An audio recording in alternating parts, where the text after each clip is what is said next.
Hey, everybody, it's Scott Steen with winnersandwhiners.com coming to you with the, Scott? Hump Day? No, Inauguration Day. Oh, well, sorry. I thought you were going to be talking about the UFC 9 a.m. card day. Oh, man. Here's how much of a fan Scott is. We shoot this show on Wednesday morning.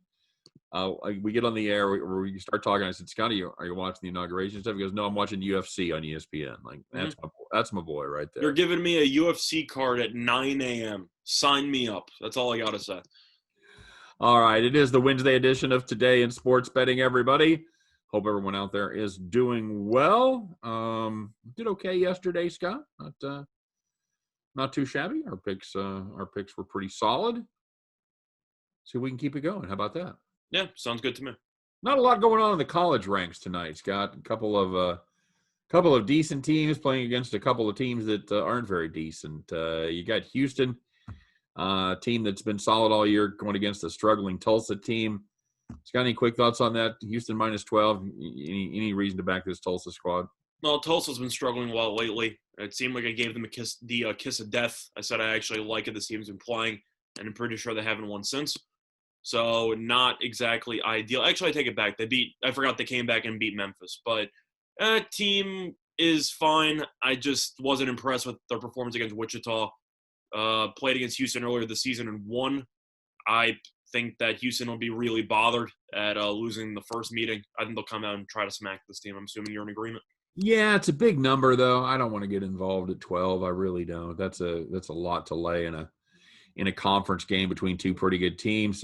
Same situation. Now, a little with Wisconsin Northwestern. I think Northwestern was kind of peaked about 3 weeks ago. Northwestern's falling apart. I'd probably rather lay the points there with the Badgers. But looking at some other stuff, just some quick leans to go through. I'll lean to Radford again. The sweat-free triple overtime cover yesterday was a fun time. I'll lean back to Radford. How can you bet against the Camels on Hump Day? I kind of have to, honestly. I don't think the Camels are very good. Looking at other stuff, though, cards really limited, but I don't really understand the line movement in this Auburn-Arkansas game. I know Arkansas has been really good at home. Auburn's been really good lately. Yeah. Its last two games. I think Arkansas stinks, if I'm being honest with you. I don't think they're very good. I'll lean to Auburn plus the points. Best thing I would say about Arkansas is they're inconsistent. Auburn was bad to start the year, but they got a point guard who made his debut about a week ago, and he's been fantastic. And he's kind of changed the whole complexion of that team. So I think Auburn's a bit undervalued there. But, yeah, really not that much. If you want a fun bet to sweat through the entire way, you got Mercer and the Citadel. Over is at 175.5. Scott, the Citadel over is almost an auto play for us. Killed me last time, but we talk about that. That game should have gone over. But I looked at the history of that game, and dude, they don't play overs. No, it goes under between the two of them. They don't even get close. So, I didn't say I was going to take the over. I just said if you want a fun bet of the day where you just make some jokes, you have a total in college of 175.5. Yeah. So it's entertaining if you want to see it, but yeah, I wouldn't play it. And Kentucky is laying 4 again. We'll see. Scott, if I had Andy Reid size cojones, I would have given out Mercer and the Citadel under. It's never too late. Yeah. I would lean that way, but you start betting Citadel unders, and you're going to have a short career as a sports bettor and as a professional handicapper. So, Boise State's in action, giving away 14 to Fresno. Again, that's just a ton of points. I like this Boise State team a lot. You and I have talked about that. But I think that's just a little too steep for me. I keep talking about Utah State. I mean, that team just keeps rolling. Yeah, they did well yesterday. That was one of the things that I wasn't on track with. I did like the way that Colorado State team had been playing, and Utah State just absolutely showed them who their daddy was. So, All right, let's talk about NBA, Scott. Yesterday we had just 2 games in the NBA. Nothing very much exciting going on. We have a full slate tonight, including a couple of questionable TV games. The Celtics 76ers, I guess that's an okay game to have on TV. 76ers -5. 221 is the total there. Scott, what do you got here on this one, buddy? Well, actually, I'll let you go first. Switch it up. All right. This Boston team as always plays really good defense.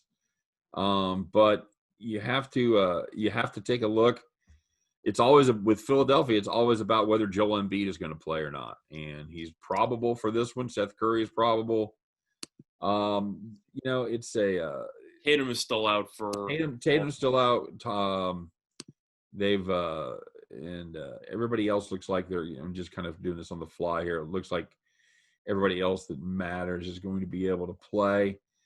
Scott, this is a Boston team that put up how many points against the Knicks last time out? It wasn't many. 75. 75 points against the Knicks, and that's a troubling sign. I mean, it's they generally are a little better than that. I'll give them the one off. Philly's the home team. They haven't been playing particularly good basketball as of late, losing 4 of their last 6. While Boston were on a 5-game winning streak before they put up 75 against New York. They were on a 5-game winning streak. The Knicks were on about a 5-game losing streak, and the Knicks won by about 90. It's the kind of thing that makes you just tear your hair out as a handicapper. You know what I'm saying? Somebody gave out Celtics somewhere, and they just turned it off in the first 5 minutes of the game. Oh yeah, absolutely. Oh, absolutely. I'm sure. I'm sure someone somewhere gave out LSU yesterday. They were down 40. So it happens. Yeah, it was Celtics -7.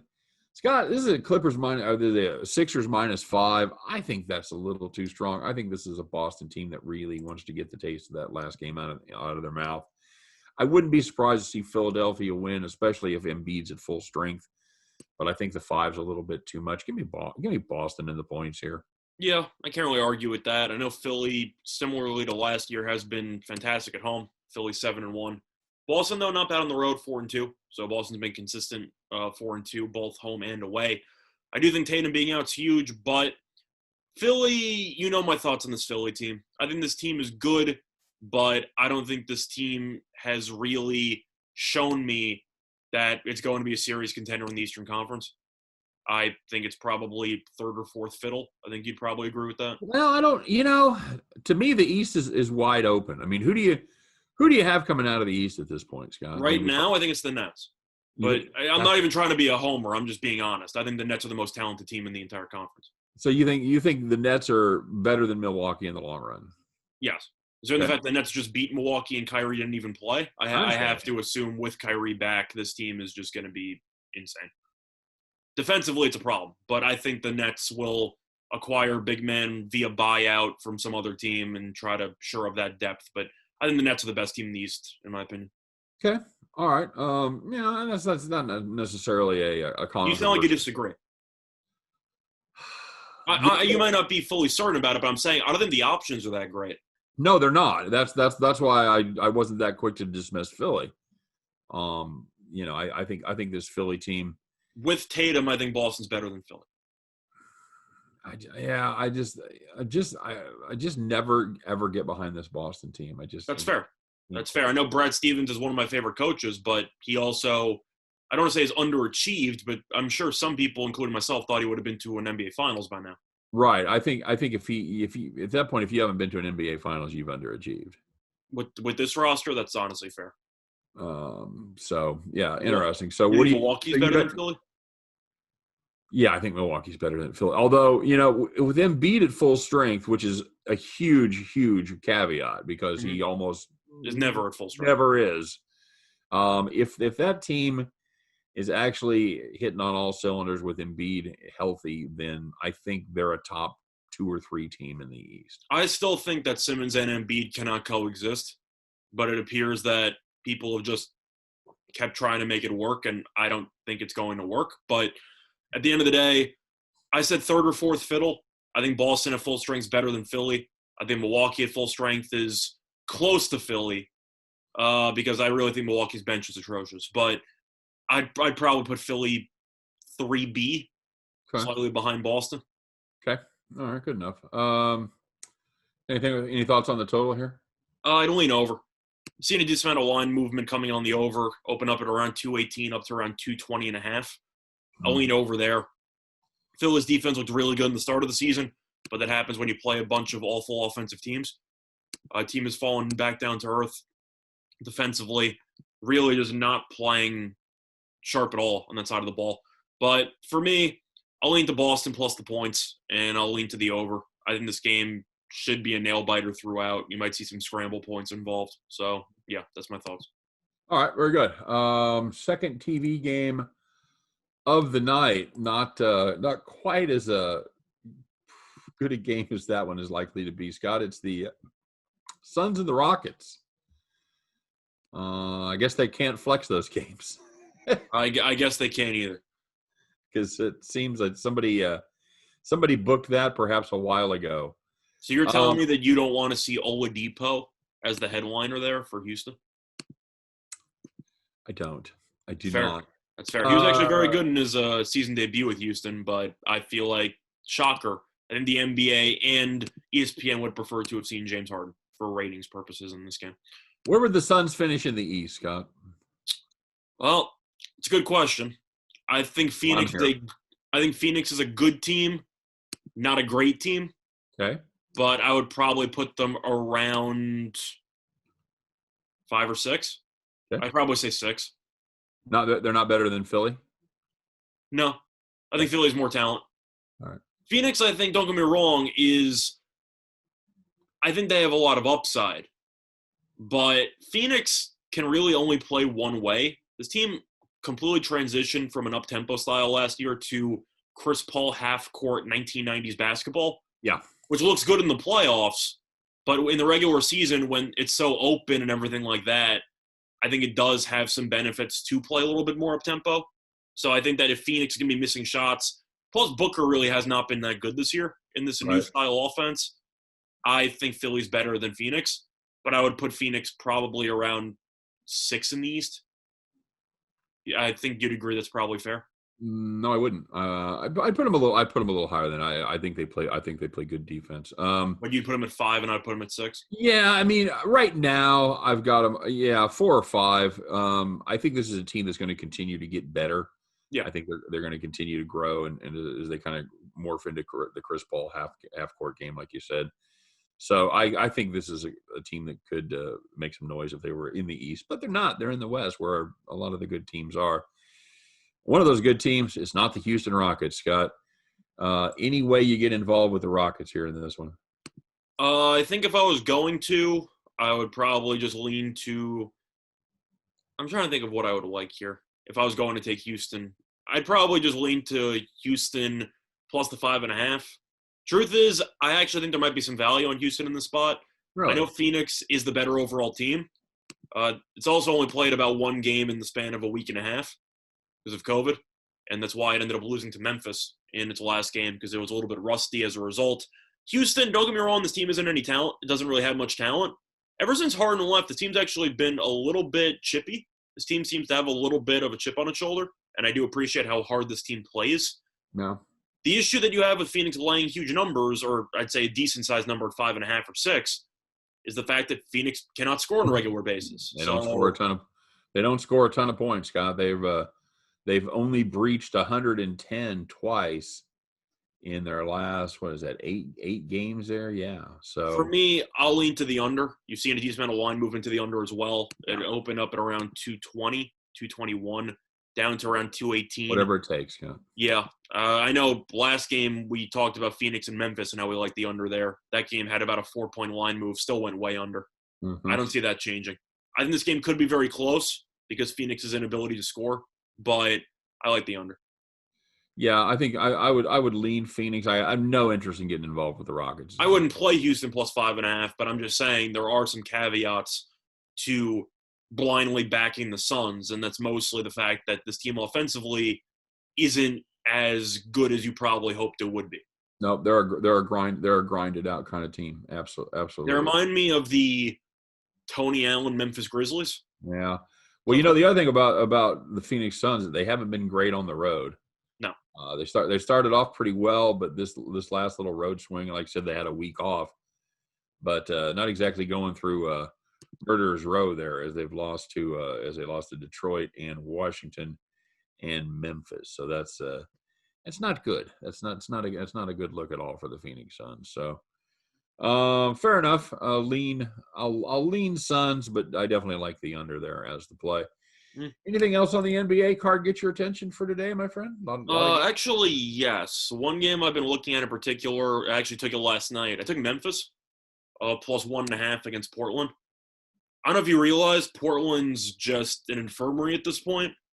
Nurkic is out for about 2 months. Now, Right. CJ McCollum's out indefinitely with a fracture. He's going to be out for a couple weeks as well. Portland, I didn't even think was that good of a team when I watched them play.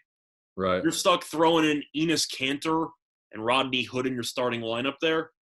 Pretty much it's Lillard and Lillard, I guess. Problem with this Memphis team, they don't have a big man right now. So who's gonna play the 5? My question is, does Portland have a big man? They have Kanter who can't guard anybody. Well, I mean, who does he have to guard? Well, I'm saying in pick and roll action, he's completely useless. All right. Well, I don't know. Porter's out. I don't think Tillman's that bad. Plus, I actually still like I think Brandon Clark's pretty good. But I understand your point. Valanciunas being out definitely is a little bit of a big deal. But, I mean, they won without him against Phoenix. So it's not like Memphis has been, awful without him. Plus, Memphis has been playing some really good ball lately. I know Morant's back in the lineup. Morant's been very good in the 2 games since he came back. But Memphis has won each of its last 5 games, 4-1 on the road. And you're looking at some of the teams that it beat the Nets. I know the Nets ended up resting some guys, so that doesn't really apply. But beat Philly, beat Phoenix, beat some good teams here. Played the Lakers tight the second game of their 2-game set. That was a home game. But and you look at Portland, 2 of their last 3 games. They've played 3 straight games at home. They beat Atlanta by 6. I'm going out of order here, but Atlanta's not very good. Lost to Indiana by 20+. Lost to the Spurs by 20+. And now McCollum and Nurkic are out. Yeah. I like Memphis. I think Memphis is the better team. I think they're more consistent. Truth is, ever since Barkley said he liked Portland to come out of the Western Conference before the season started, I just think Portland's bad. If I'm being completely honest, the team's awful defensively, and besides Lillard and McCollum, I don't think anybody contributes anything to that team offensively. I'll lean to Memphis. Well, that's the problem with Portland. They play absolutely no defense. And now their scoring is going to be in jeopardy because McCollum he was having a great year. Correct me if I'm wrong, Scott. I'm no NBA expert, but if you have bad defense and can't score on offense, that's not a good thing, right? I think that makes it the Timberwolves, I think. But yeah, it's for me, I like Memphis. I got in early, but I think you'd agree that based on the spot alone, I know the NBA has been kind of really annoying to deal with, but you lose McCollum and Nurkic in the span of about a week. Yeah, that's pretty brutal. Yep, agreed. All right. Anything else? Are you blindly taking Kings Clippers over? I do have the. You have a premium on something in that game? I've got the. Do have the premium in that game? Yes. So I'd probably look into the under in Orlando, Minnesota. I know it would open up at 219.5 down to 218.5. If you watched Orlando play against the Knicks on MLK Day, yeah. Oh my God! That's a terrible. That's a when they bring prisoners in instead of like blasting Metallica and shit, they just ought to make them watch that game. That was just dreadful. Oh my God! I watched about 2.5 quarters of it. I even took the second half over live just because compared to the closing line, I saved about 15 points. Still went way under. Never stood a chance, but. Oh, God. Orlando's – don't get me wrong, the Knicks play good defense and all, and Orlando does too.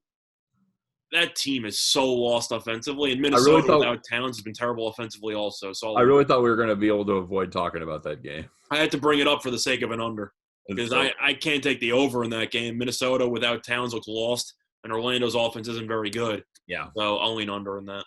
I think that's a solid play. I think that's a solid play indeed. All right, my friend.